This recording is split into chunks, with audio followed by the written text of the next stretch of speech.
Hello, David Rory O'Neill here. I'd like to introduce you to my favourite book, and perhaps my best-selling book, which is The Prairie Companions. I can't really tell you what genre this fits in. It's classified as historical fiction, but it's actually a family saga and a romance and a great adventure.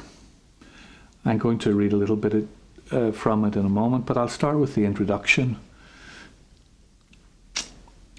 For 17-year-old Pat, bright, highly ambitious and insatiably driven, and her gentle, loyal boarding school companion Clara, the strictures of Victorian English society seemed far too rigid and stifling. Chasing a destiny at once exhilarating and terrifying, they set out across the vast ocean following a dream to northwest Canada, where they will build a home together in the wilderness. But the windswept Canadian prairie is a harsh and merciless landscape for the unsuspecting and unprepared, and two extraordinary convention-defying young women must embrace the wisdom and tribal rituals of a proud Indigenous people if they hope to last the killing winter. Still, through hardship and loss, famine and war, Clara and Pat will persevere in their dedicated pursuit of the freedoms denied them in the civilized world, finding strength in friendship, hope, commitment, and in the love they will need to survive the relentless cruelties of fate and nature. Okay, the reading I'm going to do is taken from the section where they have just arrived in Canada. They've bought their farm, they've bought a Ford, and they're driving to where they think their land is. It's still winter, it's harsh and cold, and the year is about 1910.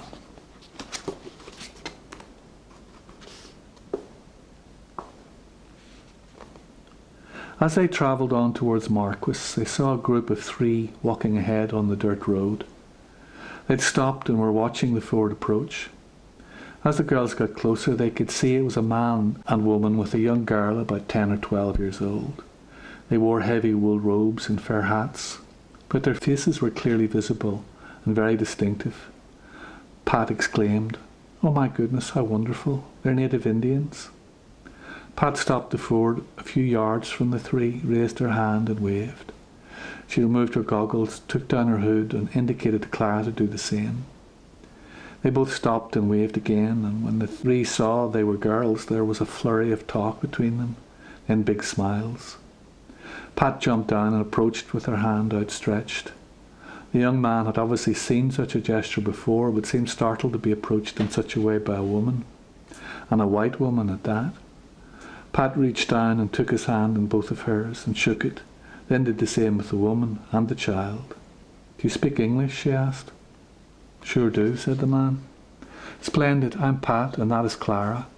We're on our way to visit our land. It's somewhere ahead, about 5 miles, I think. Where are you going? Can I give you a ride? You could stand on the back." Again there was a flurry of quick talk, and then more big grins. "Thank you, little miss. We're going to Marquis 191 Reserve. It's down the road a bit. I've never rid on one of those before, but we will try. I'm known as Simon in English, and I am Niwa in Cree, my language. I'm going to visit my father, Keswichuk, to collect horses to take to Muskogean. That's our home." Pat noticed he did not introduce the woman or child, who stood slightly behind him and looked at her shyly with heads bent. She waited for him to introduce them, but he was obviously not going to, and she decided it might be thought rude in his tradition, so she didn't push the matter. Pat was unsure of the man's age, but he looked young, as did the woman. Pat thought early to mid-20s. "They're so beautiful. I don't know how I expected them to be. I've only seen paintings and old photographs, but I suppose there are many different looks among the different peoples here. That little girl looks almost oriental and very lovely. Her parents must have been much younger than me when she was born." She winked at the child, who giggled and dropped her head. "Okay then, jump on the back and hold hard. We'll take you as far as our land, but we don't know exactly where that is." The three scrambled up on the back and stood, the adults peering over the Ford's rubber roof and the little girl over Pat in Clara's seats. She let out an involuntary squeal when Pat started the machine, and it popped and banged a little from the exhaust. Clara turned and smiled at her. "It's okay, darling, it always does that." The child grinned but said nothing, and Clara wondered if she'd understood. They moved off again, and the child squeaked, but her father put his hand on her shoulder and she settled then. Pat kept the speed down so as not to chill her passengers. Soon, though, they were forgotten as she concentrated on glancing at the map and the clicking mileometer. After 5 miles or so, they stopped by a track leading off to the left. To the right was another, and it crossed a railway line close to the road. Suddenly the Ford jerked, and the 3 passengers appeared alongside. "Thank you, little English missus. We'll walk on now. Jesus bless and protect you." As they walked briskly away, the little girl turned and winked at them, grinning, and waved. "My goodness, what lovely people. Do you suppose they're Christians, or they just heard that?" asked Pat. "They could well be Christian. I read that many Cree peoples are." Both Pat and Clara had been intensely pleased to have the distraction of their exotic passengers, because it stopped them thinking so much about what they were seeing and feeling as they drove into the emptiness and apparent barren bleakness of wild prairie. As Pat turned onto the track they'd hoped bordered their property, they saw it was no more than a vaguely raised area with faint marks left by an occasional wagon, and obviously little used. There were little drifts of snow against the sedge and piled in the lee of the low scrubby plants that dotted the brown grasses. "Who made this track, I wonder?" said Clara as she scanned the far horizon. "Yes, indeed," said Pat as she fought a nearly overwhelming urge to stop the Ford and scream to release the sense of panic she was feeling. She did stop and asked to see the map. "As far as I can see, 42 is very close to our northern boundary. It's also very close to the rail line." "That's odd. Maybe it's very new. Perhaps the line the fellow at the consulate mentioned. I thought the railway owned all the land by their tracks. This area to the west and south of here is ours, I think." They stared out over the featureless land and could see nothing standing more than a foot high, except what appeared to be a stand of very small trees about a mile distant. "Let's head for those," said Pat, pointing. "May as well start there as anywhere else." They drove on and then turned off the track and drove slowly across the open ground towards the trees. The ground was rock hard and surprisingly flat. Pat had expected it to be lumpy and then realised this was because she was used to moving over land that had been tilled and ploughed and had animals moving over it. This land felt unyielding, unused, hard, hostile, and not at all like the soft, brown, well-worked intimacy of southern England. Clara said, "It's so foreign, it makes me nervous. Sorry, Patty, I know I should be intrepid and all, but this is frightening me. I know it's just land, and unused land, and that's why it feels so strange." And Pat put her hand on Clara's and squeezed to show she understood. Pat had increased her speed a little as she got used to the surface, but slowed again abruptly when they hit something solid hidden in a dry mat of grass, and it lifted the Ford violently and threw them squealing from their seats. As they approached the trees, they saw they stood on the south side of a small lake. Pat drove around it at walking pace and shouted, "Look, look, a fish rise," pointing to the small area that was clear of ice in the middle. They watched the ripples circle away, and then they drove to the south side of the trees before stopping once again to survey the scene. They could still see the slight rise and mark of the north-south track over to the east. "I would say that track is around half a mile away. There's a slight rise behind us and in front, which explains the little lake. Water drains down there. I think the other side of the lake, on the highest point, would be a good place for the house. It's not too far from the track or the road, and the northeast corner near the railroad will be perfect for our silos. That track is the eastern boundary of our first section. We need to go south and find the southern boundary, and then go west and find that one. Then come back here if we don't find a better location. What think you, Clara?" "Clara?" Clara was staring down at the ground around the Ford, and now stepped out, knelt and felt it with her hands. She took off her gauntlets and tried to dig her fingers into the soil, pulling aside the mat of old grasses to get at the earth below. "This is like rock, Pat. How will we ever grow anything in this?" Pat jumped down and knelt by Clara.